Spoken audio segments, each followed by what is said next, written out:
Hello everyone. Today we are going to discuss the next part of the previous video. In the last video we have discussed about the metallic character of elements, and also we have learned that if a number of elements are given to us, so how are we going to identify the most metallic out of all the options that are given to us. So now in today's tutorial, we are going to discuss about the non-metallic character of elements, right? So this is the modern periodic table, right? And as we all know that the modern periodic table, it has got 18 vertical columns, right, from the first one till the 18th, right? These vertical columns, they are called as the groups, and we have got 7 horizontal rows from 1 to 7, and the 7 horizontal rows, they are from left to right, and they are called as the period. So now in today's tutorial we will understand that in the modern periodic table, where do we find the non-metals, and how do we identify if elements are given to us, that which one is more non-metallic and on what parameters do we judge them, right? So in the modern periodic table, on the left hand side and in the center of the periodic table, all these these green colored slots that we can see, these are for the metals, and approximately 80% of the elements in the modern periodic table, they consist of metals. Then on the extreme right hand side we have the non-metals. These yellow colored slots, they are for the non-metals, right? And it is very well visible in the modern periodic table that there is a zigzag line between the metals and the non-metals, and this zigzag line is called as the metalloids, right? So this pink colored slots, they are for the metalloids, and metalloids, they have properties similar to both metals as well as non-metals, right? So this is about the metals and non-metals. Now in today's tutorial we are going to focus on the non-metals, right? That is on the right hand side of the modern periodic table. So let us all start.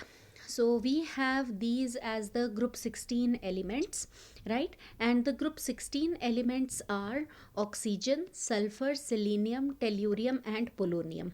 Now the very first question comes that how do we get to know that these elements, they are non-metals? So the easiest way to understand is, let us start with oxygen over here. So if we start with oxygen, we all know that the atomic number of oxygen is 8, and if we do the configuration of it, so the configuration comes out to be 2 6. We will divide it into shells K and L, and from the configuration we can see that the K shell is complete, so it is stable. It means that it will neither lose electrons nor it will gain electron because it is complete. But if we look on to the L shell, the maximum capacity of L shell is 8, but it is having 6. So now it has to become stable, and there are two ways of becoming stable. Either it will lose 6 electrons so that the configuration remains 2, or the second option is that it will gain 2 electrons so that the configuration becomes 2 8. Now if we compare both these situations, we all know that gaining 2 electrons is easier. So it involves the gain of electrons. Now I guess that it is clear that whenever any element will gain electron, right, so that element, okay, whenever any element will gain electron, so that element is going to be a non-metal. Second point that we all need to understand, that the gain of electron can be of either 1 electron, 2 or 3, like the loss was of 1 2 or 3. But when the element is losing electrons, then it is a metal. But if it is gaining 1 electron, 2 electron or 3 electron to achieve the nearest stable configuration of a noble gas, then it is a non-metal. And the third point that we all need to understand, that the easier the gain of electron, right, more non-metallic the element is. Okay, so it has to be easier, the gain of electron. Let us all take the example of oxygen and sulfur over here. That out of oxygen and sulfur, which is more non-metallic, just to understand this concept. Okay, so this is oxygen, and we can see that if this is the nucleus of the atom, the K shell is complete because already there are two electrons. And if we look onto the L shell, 1 2 3 4 5 and 6 electrons are present. So it means that it will gain 2 electrons, right? And the 2 electrons will go to the L shell. Suppose they enter over here. So can we see that from the center of the nucleus to the outermost shell, this is the distance? Okay. Now let us move to the second example over here. We have taken sulfur, which is the second element of group 16, right? But over here, what do we see? That we have 3 shells now, right? And the K shell is complete, it has 2 electrons. L shell is also complete, it has 8 electrons. But if we look on to the M shell has 2, 4, 5 and 6 electrons. It means that it will also gain 2 electrons. Now there is gain of 2 electrons. It means that oxygen is a non-metal, sulfur is also a non-metal. But now we have to decide that out of oxygen and sulfur, which is more non-metallic, so the distance from the center of the nucleus to the outermost shell, can we see that? Now the electron has to go into the third shell in case of the sulfur, right? But can we see that in case of oxygen, these 2 electrons will feel attraction from the nucleus, because nucleus carries a positive charge, and more the attraction, easy will be the gain of electron. And in case of sulfur, the distance is more, so this electron which is being added will feel less of attraction. So now just compare that both oxygen and sulfur, they are gaining 2 electrons, but in which case the attraction by the nucleus will be more. The attraction by the nucleus will be more in case of oxygen, because oxygen has only 2 shells. So the added electrons will be more near to the nucleus, and nucleus will hold them tightly. But in case of sulfur, there are total 3 shells. So the 2 electrons which have to be added, they will feel less attraction by the nucleus, and they will be not held up so tightly by the nucleus of sulfur. Now if we move on to selenium, so if sulfur is having 3 shells, it means that selenium will have 4 shells. Now just understand this. So if selenium will have 4 shells, can we say that the attraction from the nucleus will be even lesser in case of selenium? In case of tellurium, there will be 5 shells, and in case of polonium, there will be 6 shells, right? So in which case the 2 electrons will feel the maximum attraction by the nucleus, it is oxygen. So what is the order of non-metallic character? Oxygen is the most non-metallic, because it is nearer to the nucleus, only 2 shells are there. Then is sulfur, then selenium, then tellurium, and finally polonium. So this is the order, that it is the most non-metallic element, and since the electrons are being added, so it results in the in acquiring of negative charge. So non-metallic character can also be called as electronegativity. That which element is most electronegative in group 16? It is oxygen, because it gains the electrons very easily, right? Now let us take another example. We have group 17 with us. So we'll be talking about first 2 elements over here. Let us just start with fluorine and chlorine.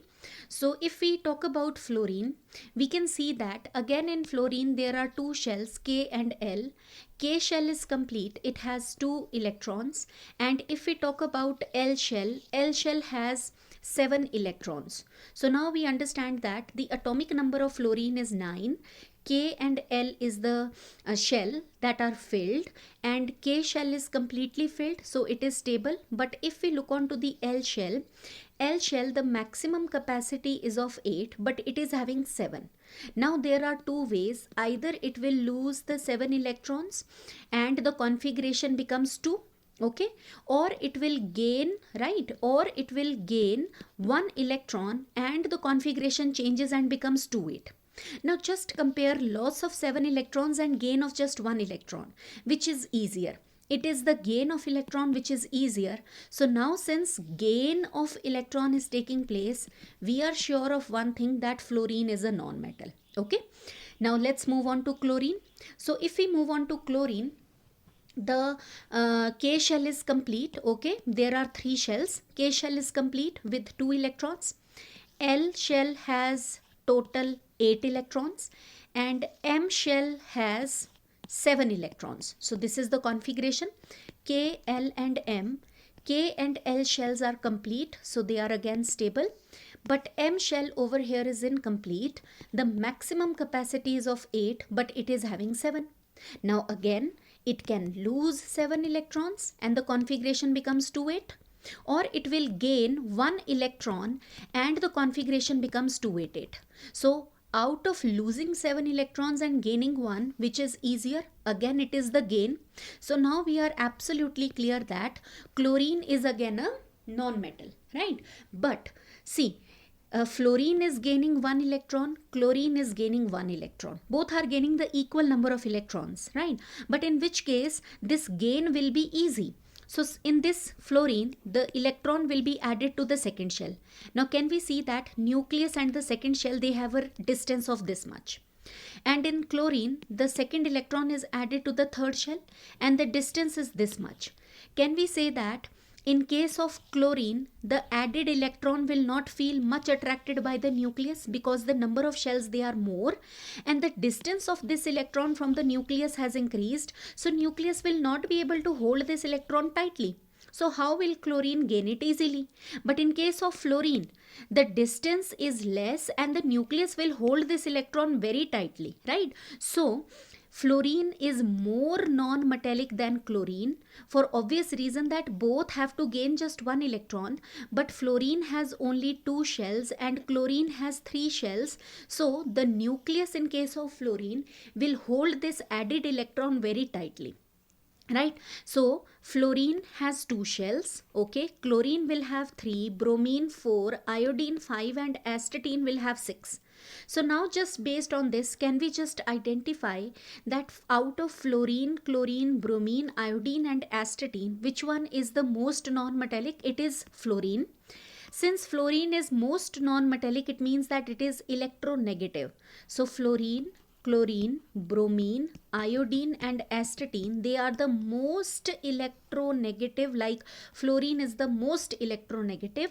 And if we move down a group, the electronegativity keeps on decreasing because the added electron will not feel much attracted to the nucleus, and fluorine is the most non-metallic also, right? So I guess that now it is clear that what are non-metals. So 3 points, remember. Non-metals are those elements which gain electrons. How many electrons will they gain? Either 1, 2 or 3 depending on their configuration. And which element is more non-metallic? That which will gain that electron very easily. So these are the parameters that we have to decide. Now let us just quickly solve another example so that we are now absolutely clear that how do we decide, okay, which is more non-metallic. So oxygen is given, this is fluorine and this one is sulfur. So oxygen, the atomic number is 8, configuration is 2,6. Fluorine, atomic number is 9, configuration is 2,7.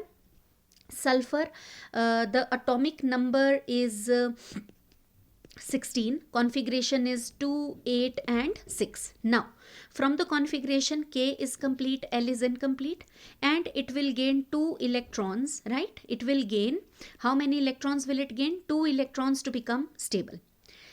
Over fluorine, K is complete, L is incomplete, and how many will it gain? It will gain just 1 electron. Moving on to sulfur, K, L and M. K and L are complete, so they are already stable. M is incomplete, and to become stable it will gain 2 electrons, right? So now let us just see that which is the most non-metallic out of them. So the answer should be fluorine, because see, gaining 1 electron is the most easiest. Okay, so oxygen has to gain 2 electron, sulfur has to gain 2 electron, but fluorine only has to gain 1 electron, and we all know that 1 electron will be added in one time. But when we talk about two electrons, the two electrons are not added together. First, one electron will be added. After that, the second electron will be added. Okay. So now we are clear that fluorine will be most non-metallic or electronegative. Now we are left with oxygen and sulfur. So both have to gain 2 electrons each, right? But now we have to decide that out of oxygen and sulfur, which is more non-metallic. So it is oxygen which is more non-metallic than sulfur, because though it has to gain 2 electrons, but it has only 2 shells. So the force of attraction by the nucleus will be more, right? But when we talk about sulfur, it also has to gain just 2 electrons, but that is in the third shell, that is in the M shell. Okay, this is the M shell. So that nucleus will not be able to hold these 2 electrons very tightly. So this is the result, that fluorine is most electronegative. It has to gain only 1 electron. Moreover, the number of shells are also 2 only, right? Then is oxygen, and we have to decide between oxygen and sulfur. Both have to gain 2 electron, but now the role is of the number of shells. More closer to the nucleus, more tightly the added electrons are held by the nucleus. Let us quickly take one more example. So now we are taking chlorine and sulfur. Okay, chlorine, the atomic number is 17, and sulfur, the atomic number is 16. Do the configuration 287 and 286. Now what do we understand over here? What is the common factor? That the number of shells in both the cases, they are 3 shells. So it means that distance from the nucleus doesn't matter. It is more or less the same. Now the factor that affects is how many electrons are to be added. In case of chlorine, it is just single electron which we have to add, and the configuration will become 288. But in case of sulfur, we have to add like 2 electrons, and then the configuration will become 288. So now just figure it out, that adding 1 electron and 2 electron, and remember the 2 electrons are not added together. First 1 electron is added, and then the second electron will be added. Okay, so which one is easier? 1 electron adding is easier. So chlorine is more non-metallic than sulfur, or chlorine is more electronegative than sulfur. So I hope that if we keep these points in mind, the 3 points, right? So it becomes very easy for us to go through the non-metallic character of elements in the modern periodic table. Thank you, everybody.